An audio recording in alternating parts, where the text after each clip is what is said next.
이제 우리가 성소에 나타난 제사들의 의미를 함께 찾아보겠습니다. 성소에서 말씀드린 대로 이 불이 제물을 살라서 하나님께 제물로 바쳐지는 것입니다. 이걸 이제 불에 의한 제사라 해서 불화자 화제라는 말로 성경에 기록되어 있어요. 특별히 이 화제의 종류가 크게 나눠서 네 가지, 좀 더 자세히 나눈다면 5가지 정도의 화제가 있습니다. 첫째로 화제 중에 가장 대표적인 것이 번제라고 하는 제사입니다. 이 번제는 히브리 말로 올라라는 말로 쓰는데 이 뜻은 우리 한국말하고 똑같습니다. 올라간다는 뜻입니다. 이 번제를 태운다. 그래서 우리가 이제 한국말로는 번제, 태울 번자입니다. 그렇게 쓰지만 히브리 말은 올라가는 제사 그런 뜻이고요. 이것을 흔히 전제라고도 불러요. 전부 다 남김없이 다른 제사와 달리 전체를 다 불태워서 하나님께 드린다 해서 전제라고 부릅니다. 레위기서 1장 9절에 보시면 그 내장과 정갱이를 물로 씻을 것이요 제사장은 그 전부를 단위에 불살라 번제를 삼을지니. 그래서 그 전부 바친다 해서 전제라는 말로도 씁니다. 두 번째는 소제입니다. 이것은 우리 한글로는 이해하기가 좀 쉽지 않죠. 한문을 봐야 합니다. 흰소자 소제입니다. 이 곡식을 가루를 내서 드리는 제사예요. 곡식 가루 제사라고 흔히 부릅니다. 이것은 소위 이제 번제나 화목제에 첨가돼서 같이 드리는 제사입니다. 소위 이제 부가제사라고 흔히 말하는데 단독으로 드리는 게 아니고 다른 제사와 같이 갑니다. 이것도 아주 중요한 제사예요. 세 번째는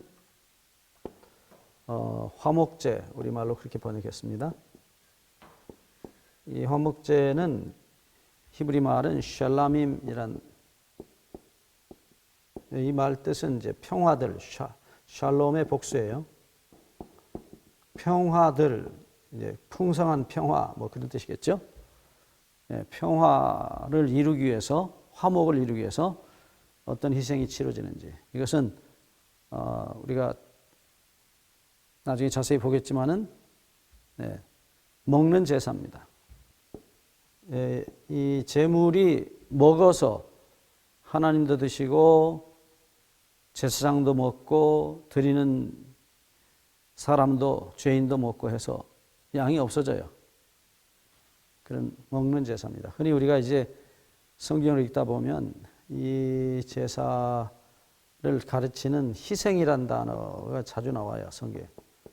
100%는 아니지만 거의 많은 경우에 있어서 이 희생이란 단어, 히브리 말에 제바흐라는 단어인데 이 단어, 이 희생이란 말은 거의 화목제를 가리키는 말로 쓰였어요. 뭐 아닌 경우도 있지만 상당히 많아요.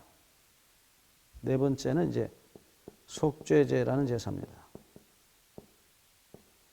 이 속죄제는 하타트라는 단어로 썼는데 이 뜻은 죄입니다. 그래서 속죄제를 드린다 할 때는 히브리 말로 읽으면 죄를 드린다 그런 표현이에요. 근데 이 제사는 속죄의 과정을 보여주고 있는 제사입니다.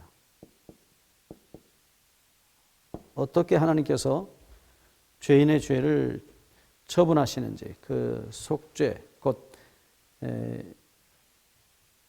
죄를 용서할 뿐만 아니라 말소하시는 없애버리시는 그 전 과정이 이 속죄제 속에 나와 있어요. 그래서 유일하게 이 속죄제만 피가 제물의 피가 성소 안으로 옮겨집니다.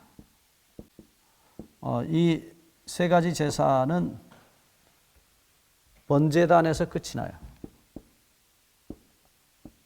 그러나 이 속죄제만큼은 성소 안으로 피가 옮겨지는 것입니다. 이 속죄제 안에 우리가 다섯 번째라고 부를 수도 있고요. 속건제라는 제사가 있어요. 이 제사의 히브리 말은 아샴이라는 단어인데 이 뜻은 부끄러운 것 그런 뜻입니다. 이 제사는 흔히 말하는 이제 배상 제사라고 합니다. 반드시 값을 물어주는 제사예요.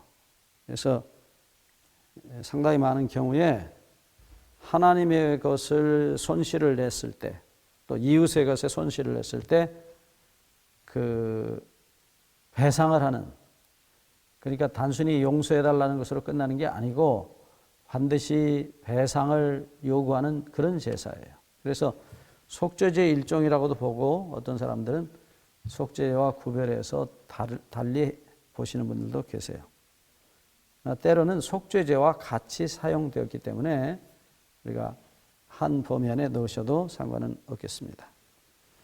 근데 이 네 가지 혹은 다섯 가지 제사를 볼 때에 마치 예수님의 일생을 기록한 마태, 마가, 누가, 요한 이 네 사람의 기록처럼 예수 그리스도의 희생을 바라보는 각 방면의 이야기가 이 제사의 여러 다른 형태로 나타났다고 보시면 됩니다.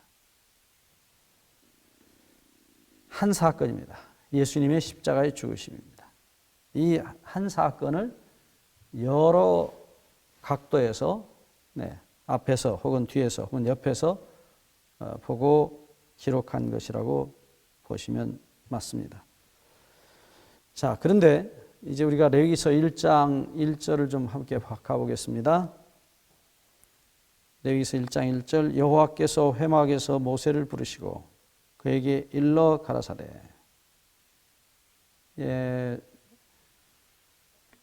이 제사 제도를 설명하시는데 하나님께서 모세를 회막에서 부르셨다라고 되어 있어요. 지난번에 말씀드렸지만 성소의 여러 가지 이름 중에 하나가 이 회막입니다. 만남의 장소예요. 만남의 천막입니다. 모세오경은 모세가 기록할 때 창세기는 창세기 따로, 출애굽기는 출애굽기 따로, 레위기는 레위기 따로 그렇게 각 책을 따로따로 기록한 것이 사실이지만 그 창세기부터 신명기까지의 기록은 전체가 연결되어 있어요. 따로가 아니라 예를 들면 창세기 50장에 보면 요셉이 죽은 얘기가 나옵니다. 출애굽기 1장에 보면 요셉의 얘기가 또 나옵니다. 요셉을 알지 못하는 애굽의 왕이 일어나서 이스라엘을 괴롭히는 얘기. 그래서 출애굽기가 마칠 때 출애굽기 40장에 보면 성소가 완성이 돼요. 그리고 하나님의 영광이 그 성소 안에 계십니다. 성소 안에 하나님께서 직접 영광, 쉐키나 가운데 들어오셔요. 그래서 드디어 이스라엘과 하나님이 같이 사시게 돼요. 출애굽기 25장 8절 말씀에 내가 너희 중에 거할 성소를 그들을 시켜 나를 위하여 지으라. 그 같은 말이에요. 그러니까 구약의 성소는 하나님이 우리하고 같이 사시는 그런 신혼방입니다. 그래서 이 성막을 부를 때 증거의 장막, 증거는 말씀드렸죠? 출애굽기 31장 18절에 증거의 두 판, 십계명은 하나님께서 우리와 결혼하셨다는 것을 증언하는 증언판이에요. 다른 말로 하면 종이에다 기록했으면 증서입니다. 증서. 이건 종이서자이기 때문에 서 그랬고 여기다가 증거판, 돌판 해서 하나님께서 우리와 결혼하셨다는 것을 증언하는 판이에요. 네. 그래서 이 증거판 속에 하나님께서 우리와 언약을 맺으신 언약의 내용이 들어있어요. 그래서 그것을 언약의 비석이라고도 불러요. 그래서 이 언약의 비석을 담고 있는 법궤를 십계명을 담고 있는 십계명을 법으로 봤을 때는 법궤고요. 그걸 언약으로 봤을 때는 언약궤예요. 네. 그래서 이름이 다 달라요. 그리고 때로는 언약의 장막, 성소를 언약의 장막이라고도 불러요. 그렇게 여러 가지 이름으로 부르는 이유가 다 있습니다. 그런데 이것을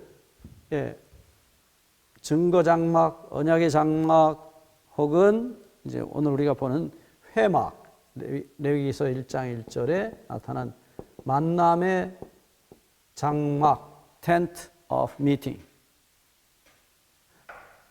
주님께서 우리와 만나시는 장막입니다. 이 회막에서 하나님께서 우리와 만나시기 위해서는 반드시 우리의 죄를 해결하셔야만 우리와 만나실 수 있어요. 이미 말씀드렸죠. 이사야 59장 1절 2절에 우리와 하나님 사이에 막힌 담이 하나 있어요. 그게 유일한 담이에요. 그것은 죄입니다. 그래서 이 죄라는 담을 헐지 않으면 하나님과 우리 사이의 만남은 이루어지지 않아요. 그런데 이것은 우리 쪽에서는 절대로 밀어도 이것은 무너지지 않는 담이에요. 이 담은 하나님께서만 무너뜨릴 수 있는 담이에요. 곧 당신의 아들의 피를 통해서 이 담을 무너뜨리십니다. 그래서 우리와 하나님이 만나게 돼요. 그 만나는 장소가 어디냐? 바로 그 죄를 없애는 성막이에요. 성소예요. 그래서 성막은 막자는 이제 천막이라는 막자입니다. 그래서 그 텐트에서 양들이 죽고 소가 죽고 예수님을 상징한 짐승들이 죽어서 우리의 죄가 해결되므로 우리가 하나님과 만나게 됩니다. 그래서 그것을 회막이라고 불렀어요. 그래서 이 회막이라는 말은 하나님과 우리 사이의 언약이 이루어졌기 때문에 이 말이 나오는 겁니다. 소위 말하면 결혼이 이루어졌기 때문입니다. 그래서 회막은 신혼방이라고 부르는 것입니다. 하나님과 우리가 결혼해서 같이 사는 신혼방이에요. 이 언약이라는 말 자체가 여러 번 말씀드렸지만 히브리어로 브리트란 단어인데 이 브리트란 단어 뜻은 한 덩어리 그런 뜻이에요. 그러니까 한 덩어리가 됐기 때문에 결혼을 통해서 남편 되신 우리 아버지 하나님과 우리가 한 덩어리가 됐기 때문에 같이 사는 집이에요. 그런데 그 같이 사는 집에서는 항상 남편 되신 우리 아버지가 우리 자식들의 죄를 해결하고 우리와 만나시는 것입니다. 예레미야 3장 14절 배역한 자식들아 아버지로서 자식들을 불러요. 그 말씀에 뭐라고 말씀하십니까? 나는 내 남편이라고 말씀하세요. 우리를 창조하신 아버지일 뿐 아니라 우리에게 자기를 다 주신 남편으로 우리 아버지가 존재하십니다. 다음 시간에 계속하겠습니다.